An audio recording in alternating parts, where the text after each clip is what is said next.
Yan mga boss, nailagay na natin sa bubong yung solar panel natin, dalawa, 100 bawat isa, at siniris natin para maging 200 watts yung mga boss.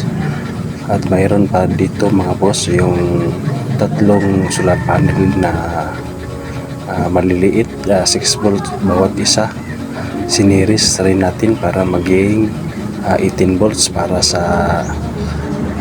ilaw yan mga boss, kasi dalawang linya ang ginawa natin mga boss. Yung 200 watts na panel mga boss para doon sa TV natin na gusto natin paganahin kasi maliit lang yung baterya natin mga boss. Kasi dito sa bahay mga boss wala tayong kuryente. Bawal na ngayon mga boss magkabit ng kuryente, may multa na, kaya solar ang ginagawa ko mga boss. Yan siya mga boss, yung TV natin na pagkanan natin, at yung signal mga boss na 12 volts ang supply, yan napagkanan na rin natin. At doon sa kanyang board mga boss,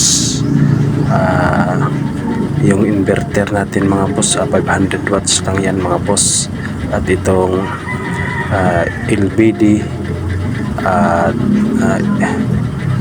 relay, at may MPPT tayo mga boss, 60 ampere ito mga boss. At yung mga breaker natin mga boss, bali 5 yan mga boss, kasi dalawang linya ang ginawa natin mga boss, kasi may PWM tayo na nilagay yun sa tabi, tabi yan mga boss. Yung blue mga boss, yun ang PWM natin, kasi tatlo yan mga boss ang breaker na ilagay ko, kasi naglagyan ko ng breaker yung yung 12 volts, kasi kapag doon natin i-direct sa kanyang PWM, umiinit siya mga boss, kaya nilagyan ko ng breaker. Naglagay tayo ng fan mga boss para sa mga board natin, para hindi siya masyadong umiinit yan mga boss.